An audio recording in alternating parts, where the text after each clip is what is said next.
Does this sound familiar? You log in to do a day of work for your own marketing agency and you have a bunch of stuff you want to get done. Content calendars, some outreach to get new clients, scheduling, and community management. Already that's a pretty long list, but you're like confident, you've got this. Then you log in and within 5 minutes you have an email from a client. So you've got to answer it promptly, right? Like they're paying you after all. By the time you answer it and a couple of back and forths that come from it, 30 minutes have passed.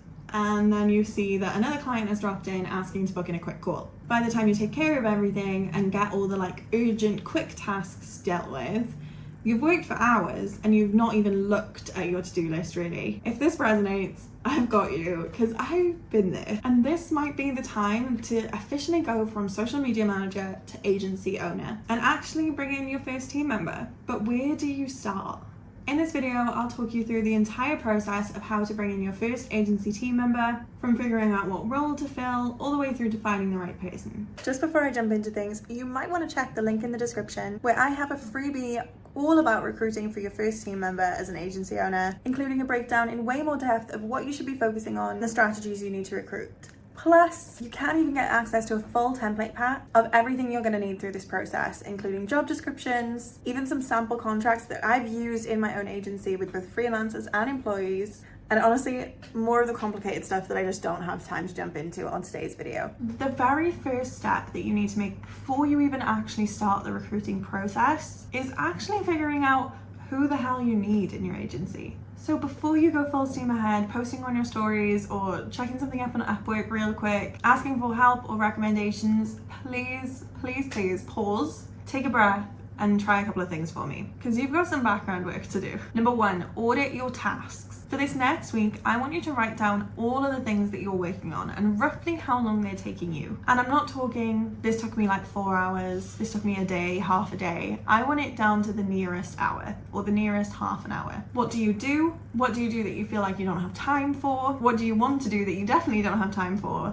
What do you hate doing that you keep finding on your to-do list? Or honestly, what are you not that good at? Being really conscious of what you're spending your time on and where your time can be best spent is going to make this whole process feel a million times easier and actually help you find the person that's going to make the biggest impact on your agency. Then once you've done that, I want you to write down what an ideal week would look like. Where would your time be best spent? For most people at this stage, this is going to include two things. Number one, things that generate income, and number two, things that are client delivery based. Okay, next up, you need to prioritize the roles that you need. Looking at all the things that you do now that you don't want to do in the future in your ideal week, what type of person are you going to need to hire? You really need to be looking here at job roles that already kind of exist. Things like administration, assistants, graphic designers, social media managers, video editors, or honestly even some support around sales, depending on where your strengths lie. Step 3, consider your budget. You might be in a place right now where you feel like you need an extra helping hand in your agency,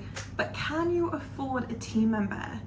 And if you can't afford to hire somebody, what options do you have where you can still get closer to your goals, still get the help you need without breaking the bank? Okay, first off, if you haven't already, definitely read the book Profit First. It's really interesting, a way to like set up your business to make sure that it's always profitable, essentially. But in that book, it talks about how 30% of your income should be on expenses. So with that in mind, you want a team member to be included within that 30%. So essentially, you're going to need to hire somebody who costs you a third of what you charge your client. Is that feasible? Do you have the capacity to do that right now? Or are you charging too low to be able to outsource any help? Because if you don't want to hire just yet, you do have options. You can look at freelancers and VAs, people who can fill a gap and maybe work less hours than even a part-time role, but still offer you just a little bit of support. And in today's day and age, there's a freelance version of everything. But I'm gonna be honest, even if it feels like a stretch, outsourcing even a tiny bit and being able to keep the budget really low is worth it. Because even if you start with just 5 hours a week, that's 5 hours you get back to put into other elements of your business that need your time and energy. It might not sound like much, but it makes a big impact. Okay, crafting a job description. This is actually where our first task of writing down all the things that you're doing is gonna make this like a speed run through. The first thing you need to make sure of is that you are super clear on exactly what you want and need from the person coming in. The job responsibilities, the required skills, and what kind of person you're looking for. By going back and looking at the list of tasks and responsibilities in the first exercise, you'll make sure nothing is missed. So then you don't end up in the situation where you hire someone and realize, oh shit, I forgot to include these 2 or 3 things that I also need them to do, and actually they don't know how. It sounds silly, but it's really common. Attract the right fit. The way that you write this job description is going to talk to the person on the other end and call in people who are either who you want or not who you want.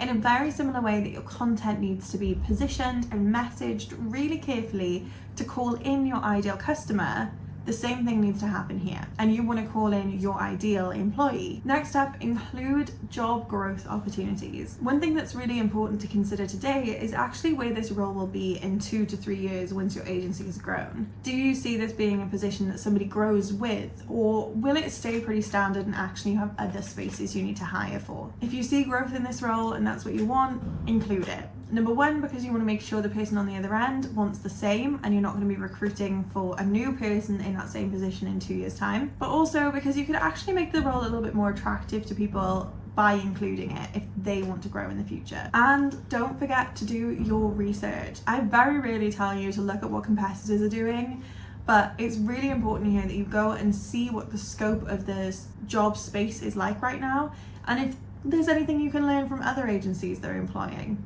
You might look at something they're doing and think, oh, I don't want that, or actually pick up ideas of like, oh yeah, no, I didn't think of this and that's a good thing that I should include. Step 3, where to find your candidates. The very first step I'm going to tell you is to focus on the people that you already know. So leverage your network. Use LinkedIn, industry groups, hell, even your Instagram stories, and reach out to people that you know and see if they have any referrals that they can pass along. Genuinely, I will always post on my stories first if we have an opening in our agency, and usually that's the job done for me. We'll get some really great candidates come in and we can interview from there without needing to go through the faff of going through LinkedIn or Indeed and like posting jobs on job boards. Even better win here is that they're usually people I kind of know if I posted it on my Instagram stories, so I trust them a little bit more, and it's easier then when they get onboarded to delegate, to hand things over, and I know how they speak and their style, so I know how to train them better. Your second option is a little bit more of the like equivalent of cold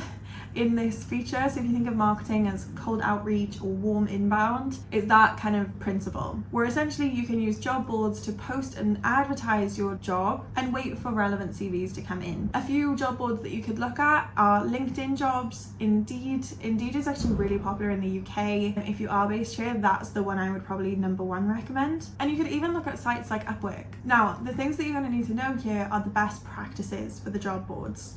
So first off, include a salary. Include a salary, include a salary, include a salary. I hear you going, yeah, but include a salary. If you don't, you'll notice that it won't get very many applicants, and honestly, it just looks a little shady.